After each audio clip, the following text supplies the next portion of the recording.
speaking of leftist hypocrisy and cluelessness, Jasmine Crockett is a rising star amongst the far left progressives in this country.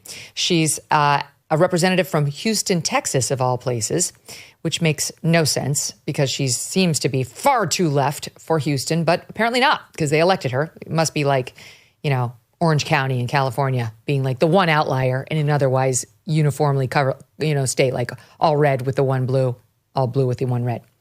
Okay, so Jasmine Crockett got up at a Los Angeles dinner this past Saturday, and it was hosted by, this is perfect, the Human Rights Campaign.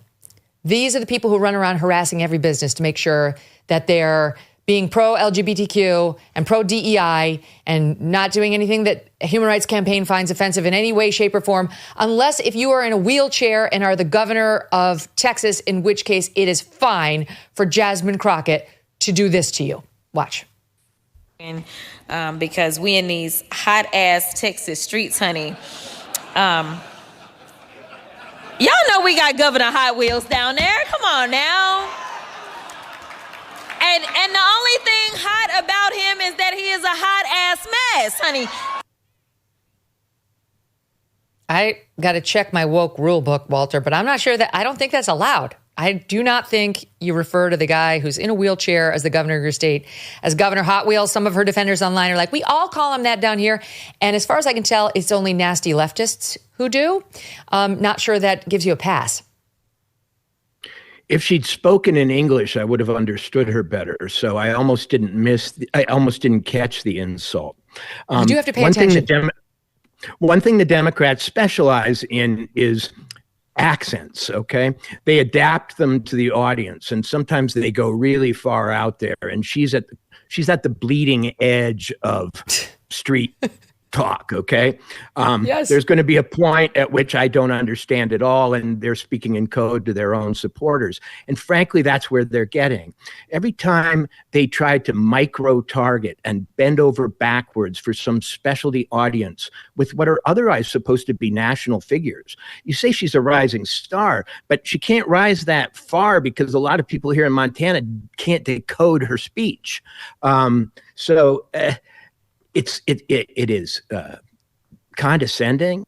It is thespian. It's pure acting what they're doing. They're trying to be edgy. They're trying to get headlines and clicks for these otherwise, ridiculous insults. But she got on the Megyn Kelly Show, and being a rising star in the Democratic Party means getting increasing amounts of attention for increasingly absurd statements. It's just like what Kamala Harris did when she was on the campaign trail, right? We're going to win. We know you don't talk like that. We hear you every day. The sitting vice president. Why are you talking like that, right? Or give whatever the accent was in front of the crowd, But it's funny you should raise this point. It's like we knew you were coming, Walter, because we got this from Ian Hayworth. He's a commentator online.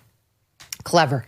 And he put together a montage of Jasmine Crockett sounding like, I don't know, I guess her normal self versus her new accent, which she brings out when she's in front of the crowds or she wants to rip on Governor Hot Wheels and his wheelchair. Take a listen to 17B. In my mind, I'm thinking, I just got to Austin and I had to meet 5 people to get here. I don't know about this. So y'all don't know what white privilege looks like, but I'm a show you a little bit of something. It's a huge responsibility. I must show you. The congressional seat is over 4 times as large as my House seat. I'm trying to get clarification. Look at, calm down. No, because this is what y'all do. And I was just starting to get into the rhythm of doing constituent services. They send them to Texas, they send them to Florida. Every deplorable state that we can think about, they usually coming out of y'all's think tank. There was someone that talked to me and said, in fact, a former ambassador in the Clinton administration. Someone on this committee then starts talking about somebody's bleach blonde, bad built butch body. Okay, Matt, that was 3 years ago. The ones of her just sounding like a normal person talking. 3 years, it's not like that was 20 years, but then she moved to Mississippi for all that time. That was 3 years ago. She sounded like a totally normal person. It's only now she's got her accent and she's going to kick everybody's ass. It's such an affectation. So this is funny. Jasmine Crockett sits on the Judiciary Committee, and about a month ago, Walter, I testified. Yes, we saw this. Committee.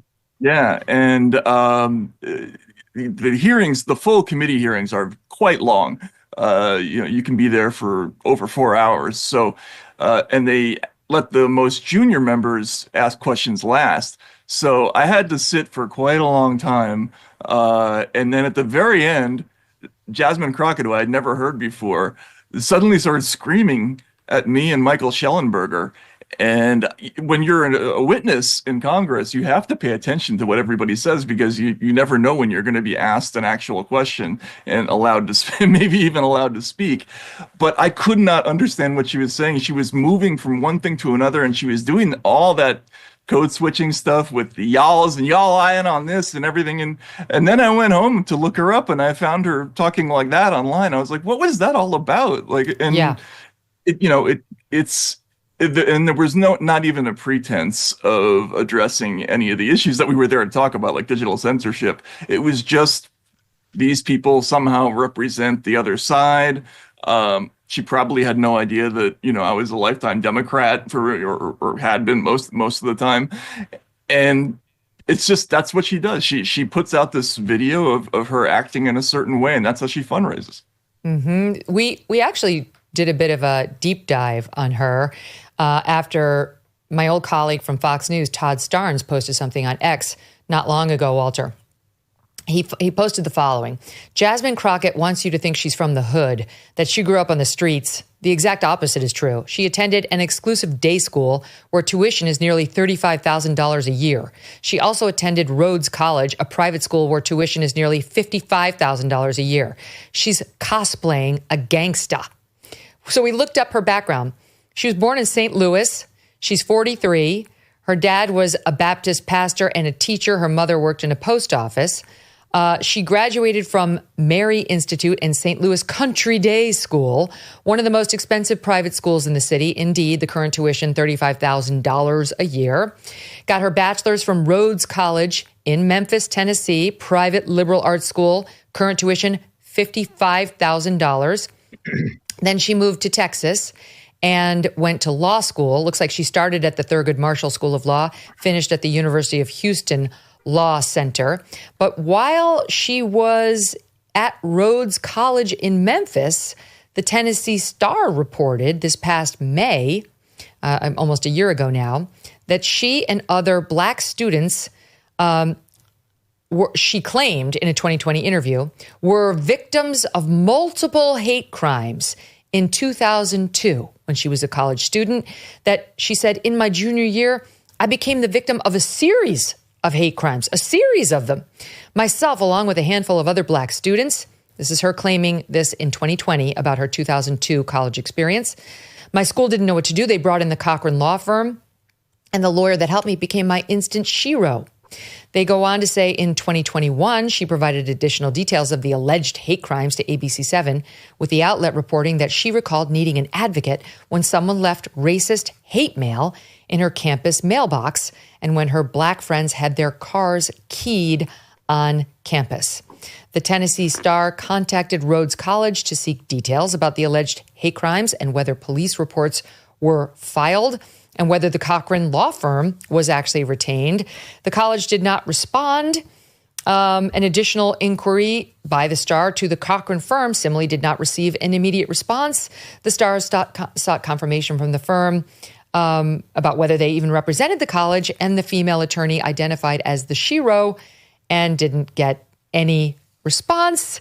And then before we went on the air today, we followed up with the Star just to see if they ever got anything back. And here's what they got from Crockett's office. They told the Star the racist mail was assembled using letters cut out of magazines and newspapers. But they say Crockett's office did not respond to an inquiry by the Star that sought to determine whether the letters still exist and are in her possession. Pressed for details about the incidents, her spokesperson told the Star they consisted of racist slurs and hate mail that were put in her and 17 other student campus mailboxes. But the paper reports that Crockett's office did not reply to the Star's inquiry seeking to determine whether Crockett and the other students ever filed a police report. Okay.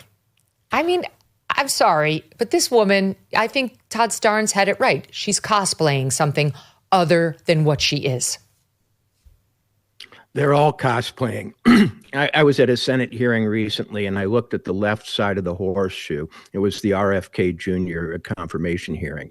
And there was Bernie playing the socialist, and there was Elizabeth Warren playing the puritanical scold. And, you know, it was like a boy band or a band that had been assembled by a casting agent.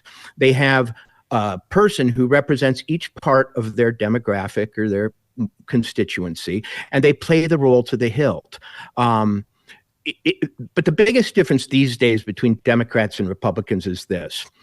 On the Republican side, people claim that they should have power because of what they've done. I'm Elon Musk. I shoot rockets into space. I, administer Twitter. I'm Donald Trump. I built skyscrapers and, developed real estate around the world. On the Democratic side, it's what was done to you that's important. Yes. This is what happened to me when I was young, when I was in college. I was a victim. Now, I just think in America, claiming that victimization is an accomplishment is a period that's over. She's still at it, but I don't think it flies. She's another AOC who was Sandy Cortez for her entire upbringing in Yorktown Heights, which is part of Westchester, Matt. Not Alexandria Ocasio-Cortez, woman with a Puerto Rican history. She does have a Puerto Rican parent, and the other's the white person from Westchester, I think. In any event, now she's, AOC, as she wants us to lean into with the person of color she is and the rough upbringing she had in the Bronx, which is not Yorktown Heights, trust me. Lifelong resident of New York State and dated a guy for 5 years from Yorktown Heights, so stop. In any event, now Jasmine Crockett's out there. She wants to be the lead attacker of Elon Musk, of Governor Abbott, of Ted Cruz. Here's her latest on Elon, I guess, as she celebrates her birthday, which was March 19th. On March 29th, it's my birthday. And all I want to see happen on my birthday is for Elon to be taken down. Yes. Listen, I have learned as I serve on the Doge Oversight Committee that there is only one language that the people that are in charge understand right now. And that language is money. Yeah, she sounded normal there a little bit, Matt. I guess the accent comes and goes. Yeah, it seems like this is a person for whom there is more than one language, and it's apparently not just money. But yeah, I think Walter's exactly right, and your comparison to AOC is apt. It's so strange, Ocasio-Cortez before she ran for Congress for the first time, there was a Bernie-backed group called Brand New Congress, whose mission was to replace the entire Congress. Alexa, stop. To replace the entire Congress with populist candidates. And they chose to support AOC because when the people from this group met with her, they felt like she was a, quote, normal person and wouldn't come off as an activist who would rub voters the wrong way. And so the irony of that, she gets into Congress and immediately adopts a completely different personality. I think that does happen at times. People, once they get a taste of politics and especially when they get a taste of social media attention, you just never know what's going to happen to them. And the incentives, particularly in the Democratic Party politics, are all wrong now. They just incentivize people to behave in ways that they never would in real life. You don't go out and buy a life jacket when the boat is already sinking, and you don't buy gold when the economy has already collapsed. Clearly, others are heeding this advice as gold hit all-time highs already this year. It's not too late for you. And you could have Birch Gold help you diversify into physical gold. Birch Gold specializes in helping you convert an existing IRA or 401k into a tax-sheltered IRA in physical gold for no money out of pocket. You can do the whole thing. You can just do a part of the thing if you want to hedge a little. One recent 5-star review said Birch Gold was, quote, knowledgeable, helpful, non-pressure.